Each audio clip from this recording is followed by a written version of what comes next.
Good morning to all of you dear students. कैसे हैं आप? उम्मीद है कि आप सभी खैरियत से होंगे। होम क्लासेस में आपका एक बार फिर स्वागत है। तो थर्ड क्लास वाले बच्चों को इंग्लिश का लेसन मैं लेके आया हूँ, उनको कुछ पढ़ाना चाहता हूँ। तो अगर आपके पास इस वक्त बुक है अपनी इंग्लिश की टूलिप सीरीज़ की बुक थर्ड, तो उसके पेज नंबर 71 पे आप चलेंगे। ये लेसन तो हमने कर लिया हुआ है, मैंने ऑनलाइन आपको ये कुछ लेसन खुद पढ़ाए हैं और कुछ के मैंने वीडियोज़ आपको भेजी हैं। तो अब हम एक्सरसाइज कर रहे हैं। तो ये एक्सरसाइज है, यहाँ एक टेबल दिया गया है ए बी, ये हम करने की कोशिश करेंगे। तो सबसे पहले ऊपर ये जो इंट्रोडक्शन दी है ये हम पढ़ेंगे, तो फिर इसको क्या करना है वो हमें समझ में आएगा। तो यहाँ लिखा हुआ है an antonym is a word. An antonym is a word. Antonym एक लफ्ज़ होता है विच हैज़ अपोजिट मीनिंग, जिसका मीनिंग अपोजिट होता है, उल्ट होता है, मुतजाद होता है। यानी उल्ट मतलब देने वाला वर्ड जो होता है उसको हम अंटोनियम कहते हैं, जिसको उर्दू में मुतजाद या उल्ट कहते हैं। तो ऑफ है एन अदर वर्ड, किसी दूसरे लफ्ज़ का। तो एग्जांपल है इसकी good, it's antonym is bad. तो जैसे एक वर्ड आपने सुना होगा गुड, इसका अंटोनियम होता है बैड। गुड का मतलब होता है अच्छा, जो अच्छा ना हो वो बैड होता है, बुरा होता है, तो उसको इंग्लिश में बैड कहते हैं। अब ये हमारी ज़बान में भी बहुत सारे ऐसे वर्ड हैं जो अपोजिट होते हैं। मैक्सिमम वर्ड आपको ऐसे मिलेंगे जिनके अपोजिट होते हैं। दिन का रात होता है, अच्छे का बुरा होता है, बड़े का छोटा होता है। तो इसी तरह इंग्लिश में हम सीखने, क्योंकि हम इंग्लिश पढ़ रहे हैं तो यही वर्ड हम इंग्लिश में भी सीखने की कोशिश करेंगे। गुड का अपोजिट क्या है, यानी अंटोनियम क्या है, बैड। तो उसके बाद लिखा हुआ है इसने day, its antonym is night. Day का अंटोनियम नाइट है। डे का मतलब हो गया दिन और नाइट का मतलब हो गया रात। तो डे और नाइट एक दूसरे के अंटोनियम हैं, एक दूसरे के अपोजिट हैं। अब आपको ये वर्ड शायद पहली बार सुनने में आया होगा, अंटोनियम। तो इसका मतलब भी पहली बार आपने सुना होगा। अपोजिट का तो पहले आपने सुना होगा। अंटोनियम और अपोजिट एक ही मतलब देते हैं। अंटोनियम का मतलब भी होता है उल्ट, अपोजिट का मतलब भी हो गया उल्ट। एक आपने पहले पढ़ा हुआ था, सुना हुआ था, एक नया है। तो आज के बाद आपको ये भी याद रहना चाहिए कि अंटोनियम्स जो होते हैं, जो किसी वर्ड के अपोजिट वर्ड होते हैं, उनको अंटोनियम कहते हैं।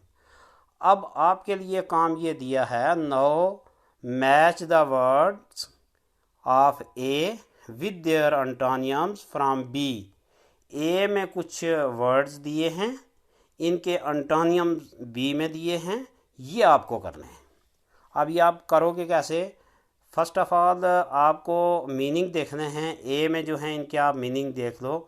जब इनके मीनिंग आपको पता लग जाएंगे सभी के, तो फिर बी वालों के मीनिंग भी हम देखेंगे, तो फिर आपको समझ में आएगा कि किस वर्ड का अंटोनियम कौन सा है।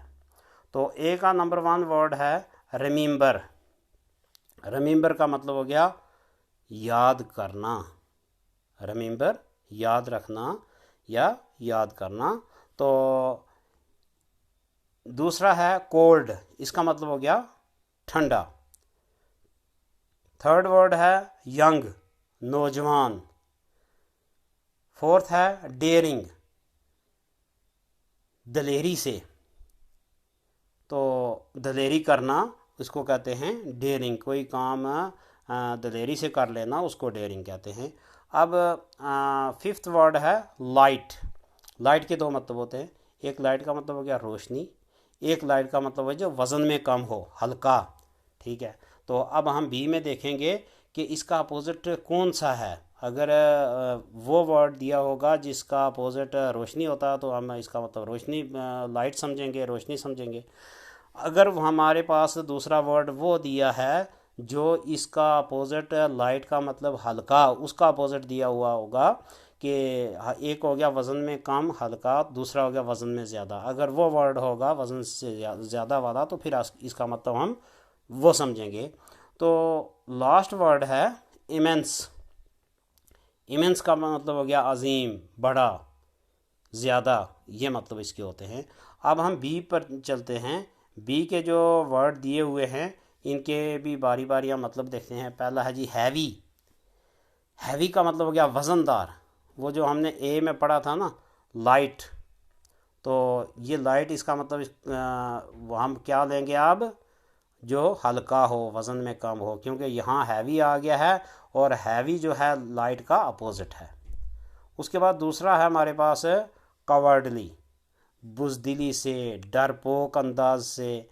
तो एक हो गया दिलेरी से कोई काम करना, एक हो गया कवर्डली कोई काम करना। कवर्डली का मतलब हो गया डरते डरते कोई काम करना। तो ये दोनों एक दूसरे के अपोजिट हैं, डेयरिंग और कवर्डली, ये दोनों एक दूसरे के अपोजिट हो गए। उसके बाद आ गया जी हॉट। हॉट का मतलब होता है गर्म। तो जो गर्म ना हो वो क्या होता है, ठंडा। तो ठंडे के लिए हमने अभी एक वर्ड पढ़ा है ए में, कोल्ड।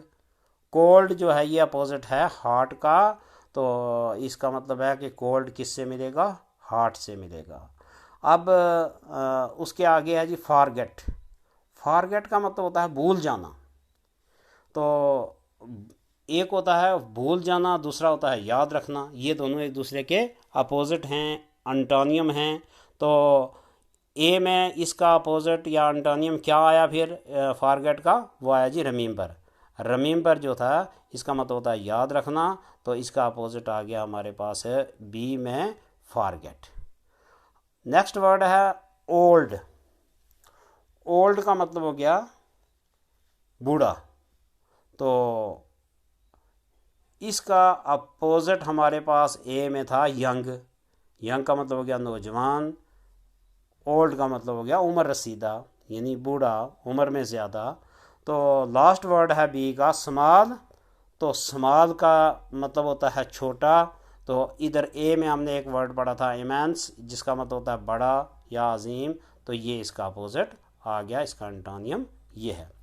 एक बार फिर मैं आपको रिवाइज करवाता हूँ कि रिमेंबर का अपोजिट आ गया फॉरगेट, कोल्ड का हॉट, यंग का ओल्ड, डेयरिंग का कवर्डली, लाइट का हैवी और इमेंस का स्मॉल।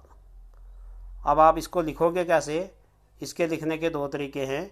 या तो जैसे ये लिखा हुआ है इसी तरह लिखो, फिर लाइन लगाओ, रिमेंबर से लाइन लगा के यहाँ फॉरगेट के साथ मिला दो, तो यह पता लग जाए आपको आता है, यहाँ आपने लिख दिया है। उसके बाद ये दूसरा जो लिखा हुआ कोल्ड, इसको हार्ट्स के साथ मिला दो, यंग को ओल्ड के साथ मिला दो, डेयरिंग को कवर्डली के साथ मिला दो, लाइट को हैवी के साथ मिला दो, इमेंस को स्मॉल के साथ मिला दो लाइनें लगा के।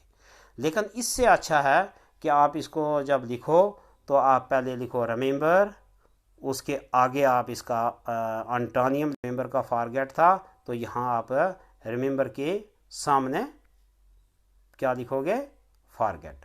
कोल्ड इसके सामने लिखोगे हॉट। यंग के आगे क्या लिखोगे, ओल्ड। डेयरिंग के आगे कवर्डली और लाइट के आगे हैवी, इमेंस के आगे स्मॉल। ये पहले भी ऐसे ही लिखा हुआ है, फिर आपको यही लिखना है। तो ये रहा आपका लेसन। इसमें आपको नया वर्ड क्या था, अंटोनियम, यानी अपोजिट। एंटोनियम और अपोजिट दोनों का मतलब होता है उल्ट, यानी मुतजाद वर्ड। तो वही हमने आज पढ़े हैं और ये इम्तहान में आने वाला क्वेश्चन है। हर साल इम्तहान में ये पूछा जाता है। कल फोर्थ वालों को भी मैंने यही करवाया था, तो आज आपको करवाया है। एक क्वेश्चन ये होगा, तो इसको आप बार बार याद करो।